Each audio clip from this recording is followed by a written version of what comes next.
Hello and welcome to another episode of House, the Shared Living podcast, where we explore the people, projects and ideas shaping the future of shared living.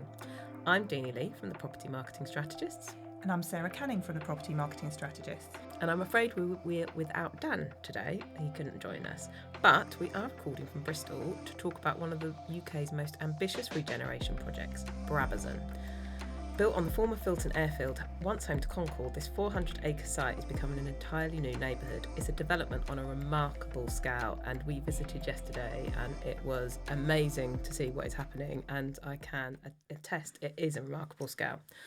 Over the coming years, Brabazon will deliver over 6,500 homes, purpose-built student accommodation, build-to-rent, employment space, public parks, schools, transport, infrastructure, retail, community facilities and the new YTL arena.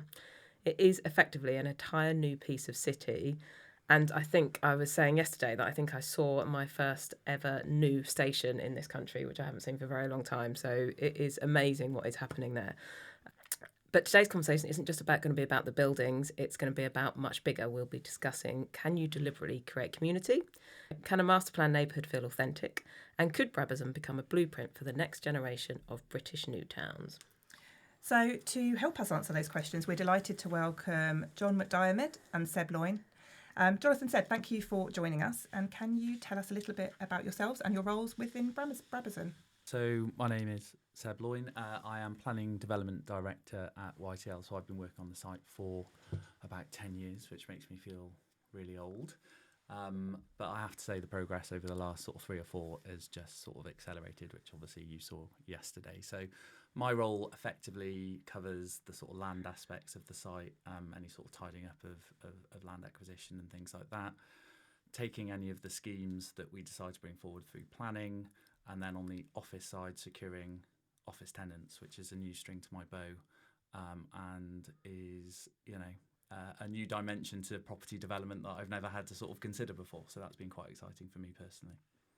And I'm John McDiarmid. I'm the Director of Sales, Marketing, Cover Asset Management and the whole customer relations, customer experience, so the operational side of what we do at Brabazon. Thank you. And John, can we start with a brief history? And I do say brief because there's probably so much that you can say if you wanted to. It's got an incredible legacy, the Filton airfield. Concorde was built there and it's part of Bristol's engineering story. But I think what is remarkable about it is that, yes, it's history. You're doing something to bring it forward. But actually, it's still a really kind of active part of the, now as well. So maybe you can cover a bit of historical and what's being kept really, because it's not a complete, demolished situation. Yeah, that's right. So you're right. There's over 125 years worth of history on the airfield, and Brabazon is ultimately about living up to the legacy of that past. So you've had planes built here. You mentioned Concorde. We can't, of course, forget Brabazon itself, which is what the new project and the development is named afterwards. Very famous plane, luxury airliner. And what we are setting out to do here is embrace the aviation and the aerospace industry that sits on our doorstep, still one of the strongest parts of North Bristol's region, along with the engineering and education facilities that surround us. So we're, if you like, the new kids on the block within a huge existing community of North Bristol. And what we're trying to deliver here is a new town that embraces everything that's here at the moment, doesn't exclude, if you like, any of the existing communities, and then welcomes them in to create an even larger new community that fundamentally hasn't existed for 125 years. I must say it was super exciting driving along the runway yesterday, John, but you didn't drive that fast, I have to say. Yeah, well, We didn't take off. Being responsible for estates, I have to follow speed limits, and the days of speed limits not existing are long gone, I'm afraid. So sorry to disappoint.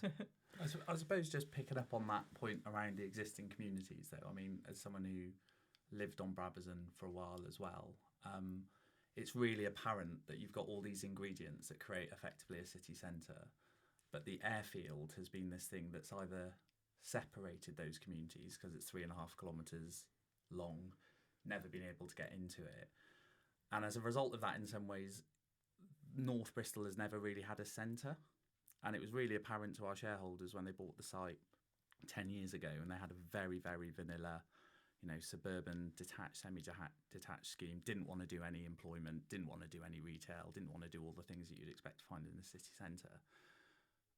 And it was so obvious to them that actually what you needed to deliver was the opposite, this sort of high-density mixed-use place. Because, as John was saying, you've got all these ingredients that really it was just crying out for that one place where people could be pulled together and call a sort of centre. Yeah. So, I mean, it's, a huge opportunity. Yeah, it's really unique, isn't it? Really unique, really difficult to find a comparable, I guess, because when you look around the country and what's happened in different parts, London's an obvious example with major regeneration projects, but there aren't many of such scale of 400 and however many acres it is now plus of brownfield sites that really should be the land that we're working on and delivering on to create these urban environments. And thankfully for us, ours is relatively central to Bristol. We're not 10, 20, 30 miles out into the middle of nowhere, if you know what I mean. And it really means that we can grow the city. It's funny because I've done a load of strategic development sites in the past, and usually they all start with a sort of congregation, if you like, of sort of experts, inverted commas, large multidisciplinary consultant here, large one there. And there's this big greenfield site in the middle of nowhere, and they go, right, okay, what we're going to do is deliver a new urban centre. Okay, right. Well, we're going to need a railway station. Is there one there? No, there's no railway. Okay, well, that's, 40 million, 50 million, 60 million pounds. Motorways connections are going to be really important. Industry. How are we going to get industry into this place? Well, that's going to take a long time because, you need to create all the, and the list goes on. By the time you've sort of got to the end of that sort of list, you're going, should we just stick a load of suburban houses here? Actually, it doesn't work. Whereas Brabazon, you sort of look at and it's just like, hold on a second. Railway line, railway station, parkway on our doorstep that connects you into London in 75 minutes, great connections up north as well. It's just like all the ingredients are there and you're sort of like, oh, yes. Very, very unique. But with 6,500 homes, you couldn't just do homes. It would never have worked. I mean, having said that, there are many developments, probably not to that scale, that do just do homes. But without that, like you said, that kind of that central, that place to work, to live, to meet, to learn, all of those things, you can't just do homes, I don't think. Now, having seen it, not being rude to anyone that has done this, but it would have been really dull. Yeah. If it was just houses after houses after houses. And I think, taking that point, what we really wanted to push early on to not just make it, because of course most developers start by delivering new homes. It's the bread and butter, if you like. But we had to bring community forwards really quickly. We were lucky enough that within the broader context of the scheme, the new train station was being formed in a wider sense with Network Rail and the West of England Combined Authority. So with those plans afoot, as it were, we had some really core ingredients for infrastructure early on in the project. And I'll tell you, one of the most boring bits in the middle that's actually amazing was opening a road. Sounds ridiculous, but one, for us, it opened up hundreds of acres of developable parcels and made it a reality that you can now drive, roughly a mile right through the heart of the site. On either side, you've got all these amazing projects now live, happening and coming out of the ground. But the key important piece for us from the outset was, what else can people do at Brabazon rather than just live there initially? So over quite a period of time, one of the assets, and you alluded to it at the start, is about regeneration and refurbishing. And we had a beautiful Grade 2 listed hangar, the old Hangar 16U, that's now the Spitfire hangar, that we opened in January. And what that's done is bring community facilities right at the start at Brabazon. It's helped grow a community, both internally to the scheme and externally. And it brought simple things to life, like a Makoko, a coffee, bakery, just great experiences, along with conference space availability. Businesses now come to Brabazon. You don't have to go to just a local hotel and a conference room. There's lots of businesses coming to just house their general meetings, their training, all sorts of things that then starts to bring both, if you like, the daytime and the nighttime economy to life early on.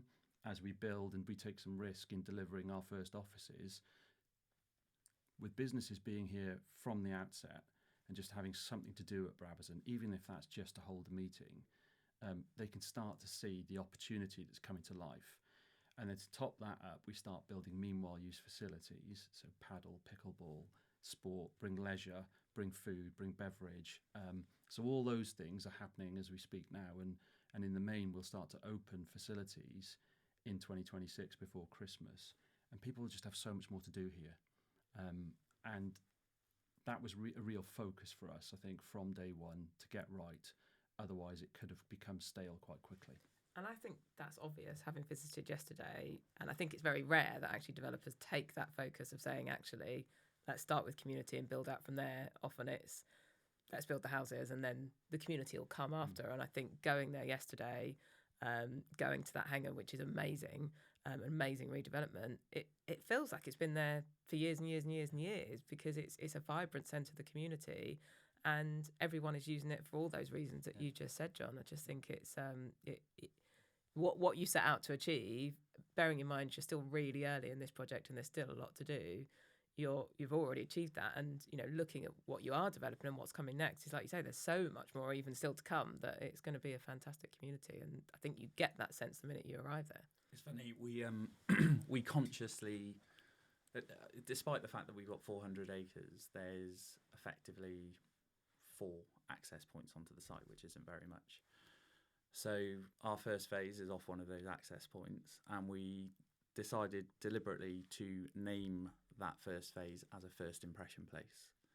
And it sounds like a silly name or whatever, but it kind of gave us the focus to say, this has to be a place that you arrive and it feels established. It feels, like it's been here, since the aviation history, or talks to the past as well as the future.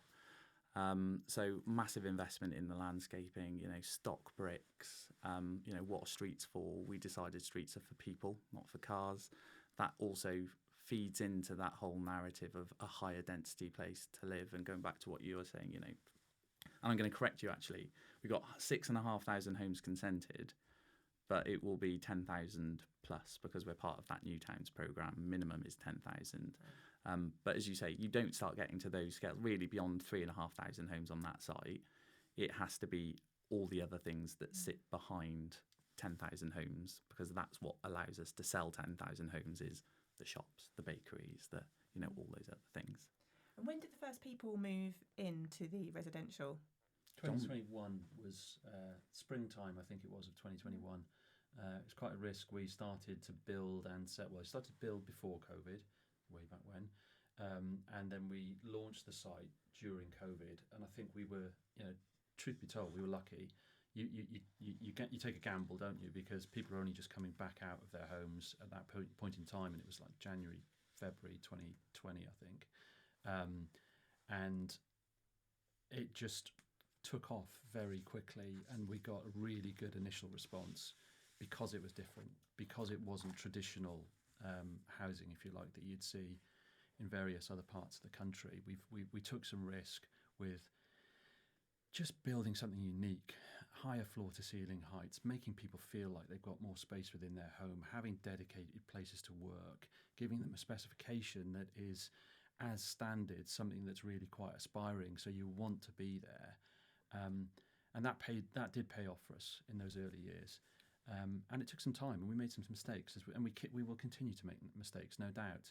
It's such a large project, but what that enables us to do is learn as well, phase by phase by phase. If we haven't got something quite right, we can refine it next time around. How can we improve on that time and time and time again until, hopefully, in a couple of years' time, you've really nailed every single component that you were trying to achieve for that particular part of the project. We'll never nail it. It's always changing, isn't it? I mean, and that's what I love about property as well. Yeah. You think you're going in one direction, and then build cost inflation or something, or sales price. We've developed a new product now, haven't we? Yeah. So people who bought in our first phase, if they were trying to buy in our second phases now, wouldn't be able to afford it, because the actual values have outstripped, as John was saying, far beyond what we'd anticipated. So you're always sort of adjusting. And I think one of the beauties about our shareholder and how we're funded, going back to sort of one of the questions that you're asked about, is this a blueprint? whilst we're called YTL developments, like the truth is it's probably a better description to call us YTL investments, because everything that we do, we are building and creating value for our next phase, and that's how we look at it. Whereas, you know, by the nature of development and how it's structured in the UK at the moment particularly, is most developers are looking at a 4-acre parcel somewhere, and they've got to sell it and exit it at that moment. So their value and their interest is only up to that point, and then they're leaving. Whereas for us, driving through that first impression place, that first phase, to phase 8, people are going to be looking at that and going, that looks amazing. Or if we didn't do a good job, that looks terrible. Do we want to live here? So we're just constantly incentivized to do things better and refine, which is just totally different to, and, you know, big scale developments quite often, you know, house builders, because they're chasing IRR, etc., will divide up a site into different developers to sort of bring it up. Whereas, again, we aren't doing that. You know, everything we're bringing forward ourselves. You know, that might change at some point, but creating that value is critical. But there's a cohesiveness to it, I think. Like you said, if you go to other developments, quite often you've got the different house builders, and the style all looks different, and their landscaping looks different, and you know, the road signs might even look different, and the play areas look different. But it struck me that everything felt cohesive.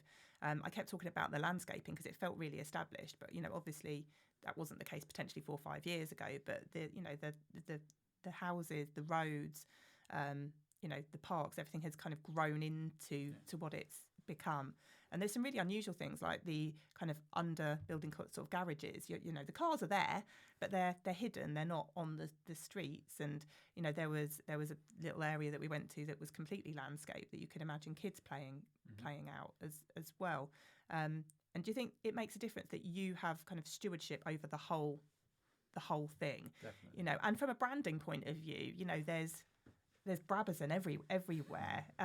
Not in a, I don't know, not in a forced way really, but I think it just kind of says it's cohesive. I think it's in a proud way. I think Yeah. we were talking about this yesterday. I think the fact that, you know, you've got Brabazon on just really kind of like subtly on your benches and stuff. It just there's a proudness of actually this is Brabazon and we're proud to be Brabazon and we're proud for you to be here. And I think that is really lovely. There's a generosity, I think, to that as well. You know, and you know there was a really lovely element of somebody's back garden with a really nice brick detail in the garden wall. Well, clearly it would have been easier just to build, you know, a normal brick wall, but you haven't.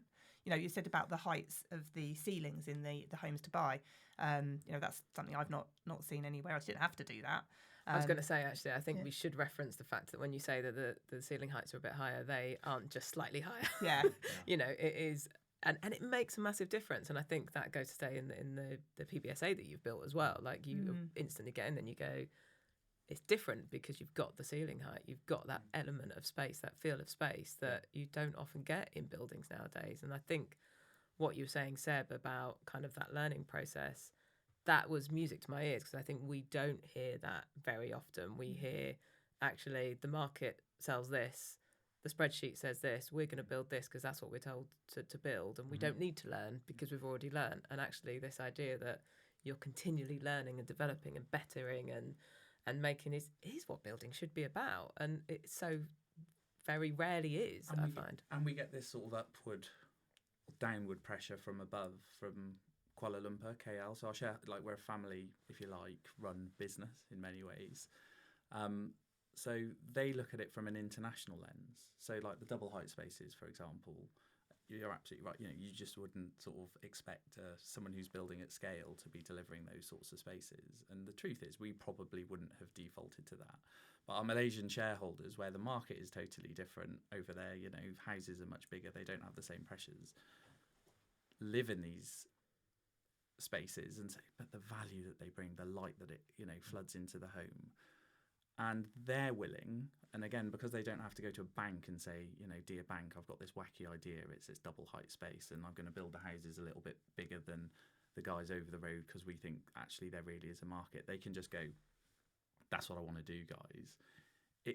It brings in these sort of totally unique new sort of dimensions to the product that we deliver.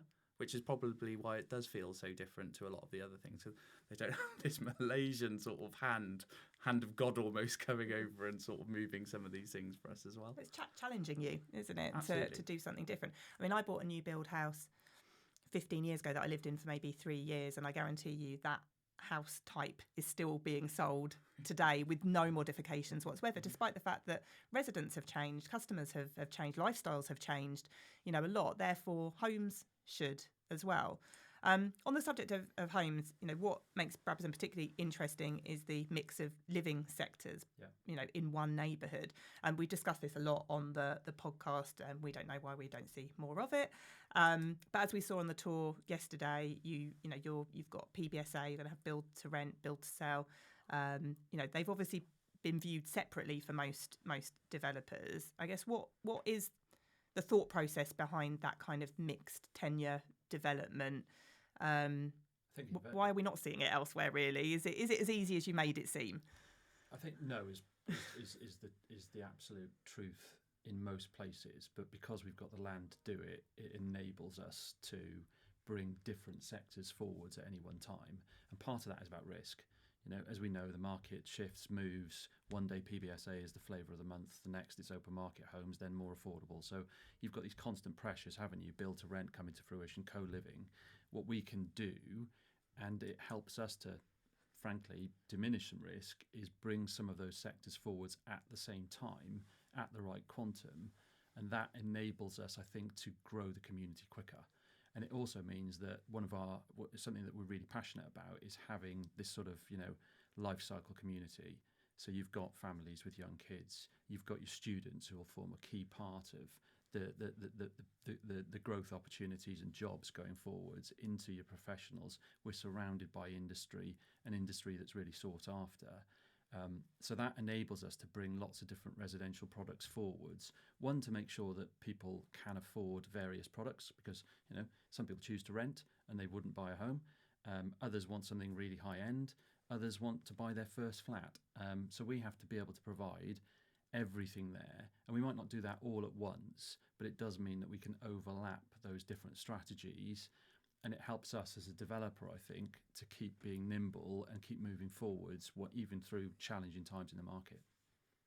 I guess that's about community as well, because if you create one type of home that's going to attract one type of resident, it's transient. They'll move out. I know, John, you were talking to us about some lovely stories about some people that have made great relationships with their neighbours that that already live there. Well, if there was nowhere else for them once their family have grown, to move out, then they'd leave Brabazon, and then they'd leave that community, and you'd be constantly having to, I guess, kind of restructure a community, which would be, what's above and beyond the role of a developer. But I imagine you would feel like you have to, because that's kind of the heart of the community. But if you can keep people there longer. Mm-hmm. And you've got to therefore give them reasons to visit. Yeah.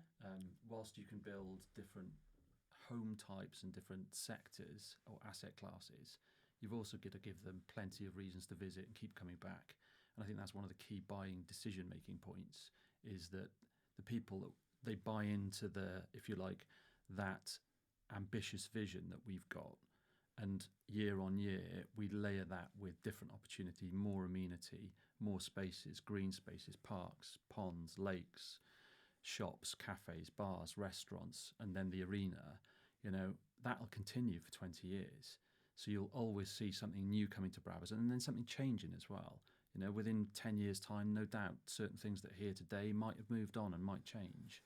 And that's just quite an exciting opportunity, I think. I think, just to add one point as well, the other component of this is time, of course, and it's a huge site. And if we aren't selling to every aspect of the market, whether that is first-time buyers to retirement village, I think the only thing that we probably don't have on Brabazon is a cemetery. And we're fine with that, aren't we, John? That's okay. But if we're just selling to one particular market, then it's going to, John and I are going to be wandering around in our walking sticks, and only half of it's going to be built.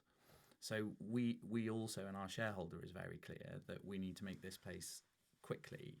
And again, I go back to that investment point. The sooner we make a place, and it feels like a place that is vibrant and has all of these things, the faster the return back to us as investor is, because you're selling those units at a higher pound per square foot, and you're selling across all of these different markets. So you can only do that when you've got total control over that land, which again is quite a unique position for us. And even you talked about kind of the schools being built there as well, and the station. They're sticky things, aren't they? Once you're there and they work and they're convenient and they're good quality, etc., then people will find it harder to move elsewhere. Really, when they've got all of that on their doorstep, it's going to be very hard to kind of replicate that. I think one of the first conversations we had, John, you were kind of talking about the city centre, Bristol city centre, and it's very difficult for people to kind of upgrade or upscale their living experience in a historical city centre, really. So at some point people move out, but with Brabazon you can move out, but with all of that kind of convenience, really. It's about being able to do all of that, have those experiences and convenience when you can walk to it. And there's plenty of examples across the world in cities whereby that's quite challenging, and you've got to use various modes of transport to get to different parts of a city, because they might be a little bit fragmented. What we've got the ability to do is create those, if you like, the various hearts of this place, and make it really easy for people to get around, and make it really sticky, and give people good reasons to choose to come here, rather than it being almost forced upon you. And I think that's the thing, that Cribbs Causeway, it's near Cribbs Causeway, which has always been a part of Bristol, and it's always been seen as a part of Bristol, but it's a place that you go to do your shopping largely in a car, because it probably wasn't that easy to get to in a bus, and then you'd leave again. Whereas actually with Brabazon there, I think it is, you could go to that area and spend the day out there and do lots of things, and you can do it by public transport quite easily once the train station's open. And I think that is opening up a whole new world to Bristol, which has always been part of Bristol, but is something, let's drive to it, shop, leave again. Whereas actually now it becomes somewhere where you can go and spend the day and become a destination, which I think is exactly what Bristol needed in many respects. Yeah, and what we've really trying to do is be the glue that knits all of those North Bristol leisure amenity spaces that have existed for a long time, and bring them all together, and give people that you now come here for a weekend. Don't just come here for a few hours and go to Cribbs, or just go to the zoo or the ice rink, the aerospace museum, the Wave, the inland surf lake that's just up the road from us. There's all these things that you can already come and do, but if we then make Brabazon the entertainment district for the region, and have plenty of things to do, that's what I think really creates a sticky place that people want to come to and choose to visit time and time again. Yeah, you saying that, I'm like, God, yeah, weekend with the teenagers, that all sounds perfect. And then add the arena into the mix. Well, exactly. We haven't really spoken about the arena yet. Like, once that's up and running, it'll be that little thing. Exactly. Which is huge. We just want to talk a little bit about PBSA. We obviously you're opening this September your first tranche of PBSA rooms, which is super exciting, and we had a great walk around on site yesterday. It's quite unusual to build PBSA without an existing neighbourhood. Let's say it's very different to opening in an established city centre or on a campus. What opportunities and challenges does that create? Creates plenty of challenges, but also with that plenty of opportunities, in that, as you know very well, being sort of specialists in this sector, that most new build PBSA gets built in the heart of a city, and relatively close to one of the universities. And whilst we're only 1.5 miles away, roughly speaking, to UE, there's very, very little, if anything, that is purpose-built in the north of Bristol. The great thing, and the opportunity, that one of the key opportunities that we've had, is that the Metro bus runs directly to UE through Brabazon now. So you can get to UE in 10 minutes. So really important was the infrastructure, for starters. The opportunity, as we saw it, I guess, was everything's in central Bristol right now. We can offer something that's totally different, and not just offer a building for students, but we can offer them job opportunities. If you think of how many jobs the arena will create in the next couple of years, students can come here and have an amazing time. Same for the engineering and those that are all around us in the Airbuses, the GKNs, the Rolls Royces that surround us, doing their apprenticeships. There will be opportunities at Brabazon from an engineering, from a construction perspective. So the whole student experience for us is much more than just a PBSA building. It's about what else can we offer those students so that they have a great 3, 4, 5 years, however long their courses are, and give them more opportunities whilst they're in uni to then succeed once they leave. And of course, like the train station, I mean, there's a new £500 million University of Bristol campus, which is directly connected basically almost from the PBSA.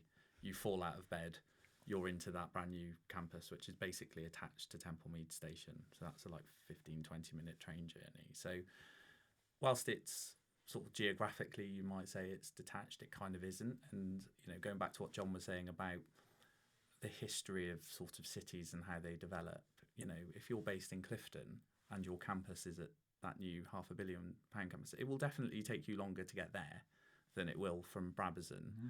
And then you look at UE as well, and as John was saying about the MAL, a lot of UE students, I'm sure many University of Bristol students as well, work in the MAL at the moment. So why wouldn't you want to be sort of equidistance, 5 minutes walk from the MAL, what is it, probably a 10-minute electric scooter from Brabazon to UE. Is it in the middle of nowhere? I don't think it is. And then you've got all that industry and those opportunities that John was mentioning. And we work really closely, don't we, with industry. Mm-hmm. And again, that's a massive part of the story of Brabazon, is facilitating that growth. There's a huge amount of money that's just being announced to go into defence, and we sit around, the aerospace industry, the defence industry. So the growing area of Bristol is where we are. Actually, around Brabazon is the GVA per hour, the most productive area of the UK outside London. And if it was a London suburb, it would be the 6th most productive. Wow. Yeah, I mean, it's huge. Yeah. And actually, that goes back to what I was saying right at the start, which is what Brabazon or North Bristol's never had is the centre bit. It's got all those other bits. So I don't really see it in the sort of isolated way. I see it already incredibly well connected for their onward journey into industry, and it's better than anywhere else, I would say, for that purpose. But that kind of speaks to what you're saying before about kind of learning and evolving, because the numbers of students that are now having to work and choose to work, and I think students working whilst they're studying is a great thing, and I don't know why everyone keeps talking about it being a terrible endeavour that students have to work while they're at university, but that is quite different now than maybe if you were considering building something 5 years ago. You'd never really thought, well, how do I make it easy for students to work whilst they're living at university? But like you said, you've got all of these opportunities on the doorstep, but also the leisure facilities as well. You said it's not isolated. I mean, we saw the paddle courts and the pickleball kind of structures going up, and I think you said, wow, that's gone up in a week. It wasn't even there. So by the time the students move in, and throughout their year and their second year, there's going to be so much more for them to do. Learn. Work, but also it's not isolated. People already live there. You're not dropping hundreds of students into something that's not already a vibrant community. And I think that lends itself to opportunities to mix and learn. The community centre, you were talking about all the different groups that are that going on tons of on regular there as well. At the Zumba sessions, I can imagine it. As you can tell. I teach Zumba. I think going back to the comparison with London, though, I think in London, students live all across the city and commute in by various means. And I think we've kind of got to a point where we think that's only done in London, it's not done anywhere else. And I think your point exactly, being an ex-Bristolian, I totally know that if you are kind of living in Clifton and studying down at Templemead, it is going to be longer than jumping on that train. So when you're talking about convenience, actually, Brabazon does make it much more convenient than actually living in the city centre, because as a Bristolian, when you're in the city centre, you just walk everywhere because it's easier than trying to use public transport. True. And we've gone sort of not gone out of our way, but one of the pieces of work that we did quite early on when researching into PBSA and how we could forge our way into that sector specifically was around collaboration with universities and higher education and further education sectors. So we have we've opened up various collaboration projects across the universities, be that with societies, be that with academia, because we think that really is an added value piece, that because we have the time here, we can forge those long-term partnerships with both education providers, employers, and bring it all together so that the student has a better offer. I mean, the one other thing, just seeing as we're talking about, students working and their next stages as well once they finish university.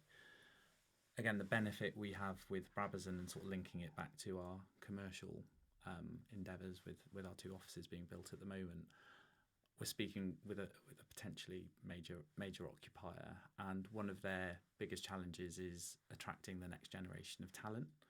How is my business more competitive than another business in securing that next generation of talent? Because we're bringing all of these various different sectors, asset classes forward, what we've been able to say is, well, we can ring fence. If you offer someone a job, for example, they've just finished their engineering course at UE, or actually better still, they've just finished their engineering course at Sheffield. So they've decided that they've taken a job with you, you're based in Bristol. If your office is in Bristol, we can give them a soft landing on where they live. So we can ring fence, BTR accommodation. If they tell us they need, 10 rooms, 15, whatever it is, we can ring fence those for those students. So the stress for the student isn't going, right, okay, I've now got this job in this new city, I don't know, am I going to be able to live with like-minded people? Am I going to be able to afford to live where I work? Is that going to be a horror show? They can they can offer those 2 things in one go. And I've been amazed how many occupiers, when I've said, look, we can do this, we're building all of these different, just let us know. They've seen that as such a USP because it's such a competitive market. And as, digital technology sort of races forward, there is a real sort of arms race for the best talent to sort of, grow your own company. So that's been really interesting, which again, you just wouldn't be able to do anywhere else in the country unless it was of a massive scale like Brabazon. I think you've touched on my next question there, which was kind of what would success look like if we were sat here in 20 years' time, really? What else can you see into the future for Brabazon in another 20 years' time? I mean, success for me is definitely people just identifying Brabazon in the same way as they identify various other sort of districts within Bristol, whether that's Clifton, Bishops and Redland, Brabazon. And, how that happens is by us bringing all of those other things, and like I said earlier, it's funny, the new town status and the government having to sort of simplify messages by saying, well, a new town is 10,000 homes. And in my mind, a new town is 10,000 homes by virtue of all of these other things that you've delivered. We're on that journey. So I kind of, I can see that in many ways. So that's almost my trajectory, this is how I think we're going to land. What does kind of exceptional look like? I suppose I would have to, being the sort of developer that I am, or long-term investor, if we are exceeding, city centre rents and people are sort of identifying us as a city centre at that moment in time, I'll feel like our job, we would have delivered on what our promise was. For me, I think I'd sort of really simplify it. I'd like to just sit in the park in about 10 years' time and just sit there for an hour and look around and just see people enjoying themselves going into the arena or having come out from an amazing gig. Kids playing and loving the parks that we've created and the play spaces, the playgrounds, the various businesses, the shops, the butcher, the baker, the candlestick maker, all those sort of ingredients, the pharmacy doing well, and life just becoming the norm, as it were.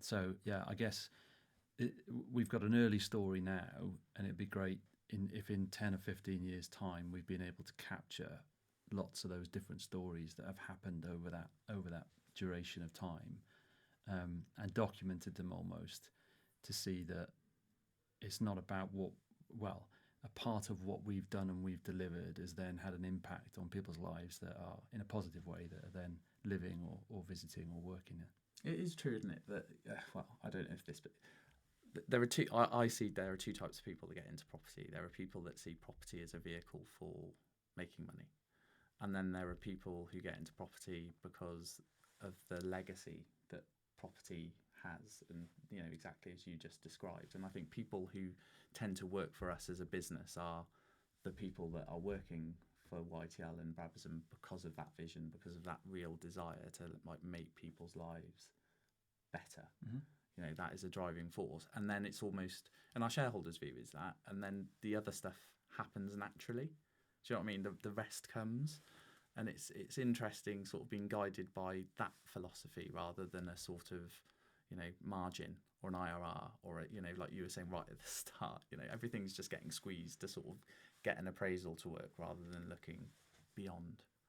Yeah, and I absolutely agree with that. I think that I can imagine you there, John, in 20 years' time, sitting in the middle of that going, I did that, and actually having that stamp on that legacy to have influence on that, I think is wonderful. And I do think that actually, at the end of the day, business is about keeping your customers happy. If you've got customers happy, then it's going to work. You're going to get that ROI because that is the cycle of things, how they are. So I look forward to seeing you sitting there in 20 years' time and looking. And that was a precursor for him just getting a statue in the park. I saw that straight away as soon as he said it. A little bronze statue of John McDiarmid. And you can choose wherever you want in Brabazon as well. Where would you choose your statue to be? There we go. There's my question. Well, one, I wouldn't choose to have a statue because I think that's ridiculous. He would. Two, I've thrown him off now. If I was to have a statue somewhere, I reckon it'd be in a nice little quiet place in a corner, watching the world go by. I'd be in the middle of the lake with a massive fountain 100% shot out of me. And final question, do you think Brabazon could become a blueprint for the UK's next generation of new towns?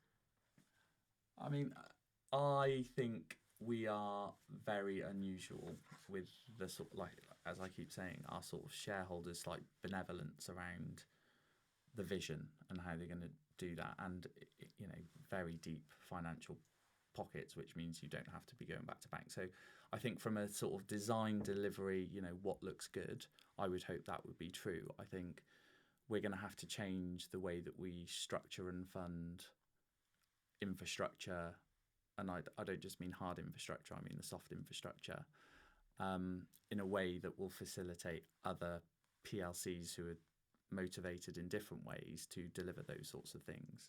So I think there will need to be a structural change or intervention from government to make this a blueprint, and that isn't planned at the moment. Yeah, I think my concern is that the blueprint could become quite underwhelming across that. When you look at some of the new towns of the past, it's a shame at times that they don't live up to the ambition they could have lived up to. We absolutely want to do the opposite to that. So could that mean it becomes a blueprint? Well, maybe it should if we get it and when we get it right. But will that mean it becomes the blueprint for others going forwards? I think poses a really much more deeper, challenging question. And it does go back to some of the points that Seb raised around how those towns are funded, how viability works. And clearly we've got to think about all those things. It isn't just a case of build it and they'll come for obvious reasons.